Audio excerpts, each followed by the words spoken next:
Today we continue our sermon series called See, Hear, and Know as we're traveling through the letter that John writes called 1 John. We're in 1 John chapter 5 this morning. To be honest, I've really struggled with where to begin this morning. After all, this week gave me a lot that I could have talked about. Today, again, is Cinco de Mayo. Yesterday was Star Wars Day, May the 4th, right? So may the 4th be with you. That's right. Lift your lightsabers. I'm kidding. It's a whole thing. There's a major trial involving a former president going on right now. There's inflation and the economy. And we finally got around to holding the long-delayed 2020 General Conference of the United Methodist Church. So there's no shortage of things I could talk about. But I want to share with you what I think is most important, the thing that might actually make a difference for you and your faith this week. I actually think that that's what John was trying to do when he was writing the letter that we know as 1 John. He's writing to a community that's in crisis, a community that he helped to found and to nurture in the faith, first by giving them the gospel, the story of Jesus' life, death, and resurrection, and establishing the community of faith, and now by a letter of testimony and encouragement to strengthen them in the midst of crisis. The crisis that John and his community are facing is one in which some are denying that Jesus is truly the Messiah. They were denying that God put on flesh in Jesus Christ. These people didn't believe that Jesus was fully human, and because of this, some members of that church, that community there in Asia Minor, present-day Turkey, have left. They've gone astray. And so the community gathered there at the church seems to have been confused, afraid, and really unsure of what to do. Some members are leaving because they no longer believe, so that those who were left were asking themselves, well, then what should we believe? How should we react? What should we do? Aren't those always the questions that come up when we find ourselves in crisis? What should we believe? How should we react? What should we do? Whether we're experiencing a crisis in our lives, personally or in our family or in our community or even in our world, those are always the questions. What should we believe? How should we react? What should we do? We've all asked those questions from time to time. I can remember when my Addie was just 2 years old. For some reason, from the time she was 2 until about 4.5, she struggled with recurrent staph infections. We traced the first infection back to a spider bite, and that spider bite would require surgery. And that was traumatic enough for really 2 new parents who had just completed a move and brain surgery and a whole host of other things. But the subsequent infections that we really couldn't explain, they threw us into a crisis. Every time we saw a bump on her arm that began to swell and feel warm, our lives were completely disrupted. We were filled with fear, and those moments caused us to question everything from what was in our house to even the advice that the doctors and nurses were giving us. One Tuesday morning, I found myself, after having gone to the pediatrician with Addie, with another spot on her arm that was warm. I found myself sitting in an infectious disease doctor's office at Memorial Hospital. Again, we'd been to the pediatrician, but we had no answers. Addie was sitting in my lap, and she was burning up with a fever, with that swollen spot on her arm ringed by black Sharpie to track the progress of the infection. I'm not sure I've ever felt so helpless, so confused, as I did when I was sitting in those plastic yellow chairs they have in the office. I was in a crisis, a real crisis. I didn't have any answers, and I didn't have any direction. So I did the only thing that I knew to do. I began to pray.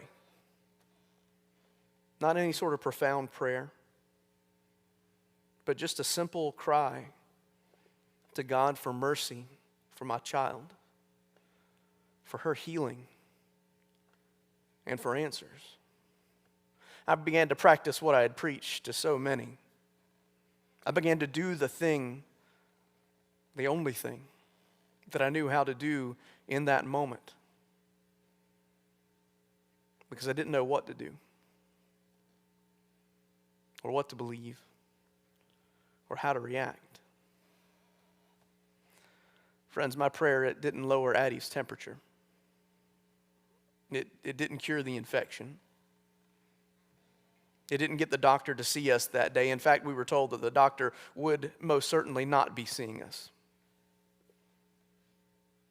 What it did do was remind me that Addie was loved by God, and so was I. It reminded me that we belonged to God even when we felt like everything was falling apart. It reminded me of who we are, whose we are, and it renewed my faith and my trust in God even in the midst of the crisis. My desperate prayer in the doctor's office, it didn't change the reality or the circumstances of the crisis, but it did change me. John's simple and confident response to his church in the midst of their crisis is a lot like that. He writes to them saying, you know who you are. You know who you are. You know whose you are. And you know what you've been told from the beginning. You know the testimony that we've shared with you. God's own Spirit reminds you of what is true. That's a message that is as relevant today as it was when John first wrote his letter. John is saying whatever the crisis, whatever the odds, whatever the controversy or calamity, there is no need to panic. There is no need to argue. There's no reason to lose sleep. Friends, we are God's children. And if we are God's children, then in every situation in life, in the ups and the downs and every place in between, focus on living your faith.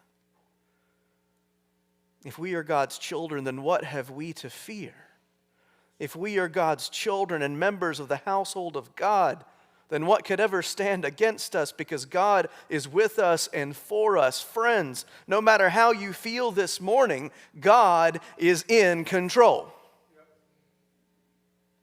Even when your life is out of control. Even when you don't feel like you've got it all together. In our polarized and divided world, in our world filled with conflict within and without, a world that seems more anxious every single day, I wonder if we might not need to hear those words too. You know who you are, Pittman Park. Don't you? You know who you are. You know whose you are. And you know what you've been told from the beginning. God's own Spirit testifies to you, reminds you of what is true.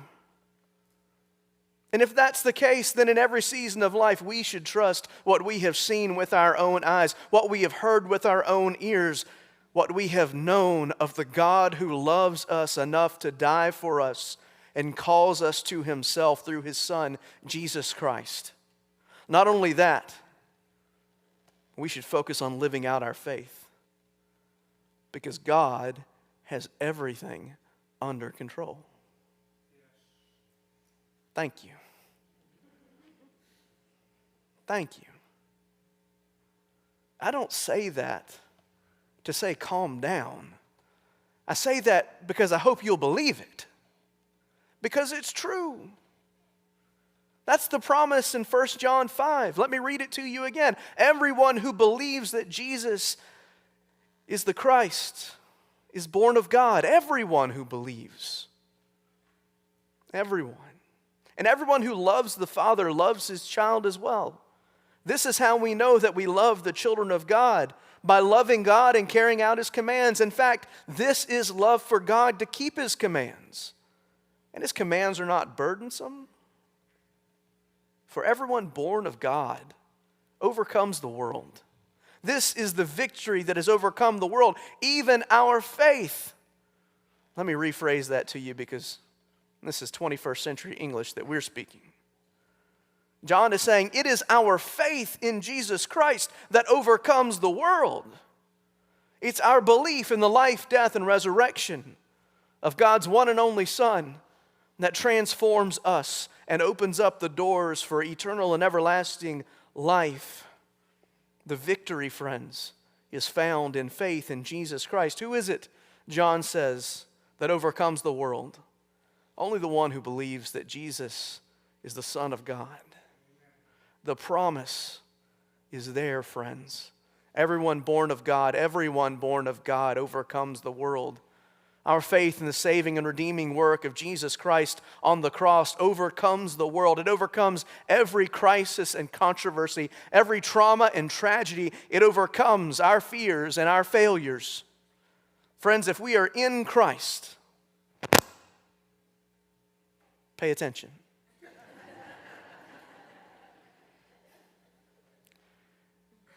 We are overcomers. We are overcomers because we have faith. We are children of God, holy and beloved. Our faithfulness to God, it might not change our situations and circumstances, but it changes us in moments of crisis and fear. Our faithfulness strengthens us and gives us strength for today and bright hope for tomorrow, as the hymn says. But not because of our faithfulness, but because of the faithfulness of the one who calls us from death to life, the faithfulness of the one who calls us his own, the faithfulness of our God, who would not abandon us in our distress and fear, who would not leave us in our sin and death, but has rushed to our aid. Friends, the most important thing for you to hear this morning, the most important thing for you to know this morning, is that if you are in Christ, you are a child of God. That is who you are. That is who you are. And all it takes to find yourself in Christ is a simple act of faith, to say yes to Jesus' offer of salvation and new life. That decision, again, it may not change your circumstances, but it'll change you. It'll fill you with hope. It'll give you peace that surpasses understanding, even in the midst of crisis and pain. Because you, friends, are God's own. And our love, you are loved by a God who does not abandon his own.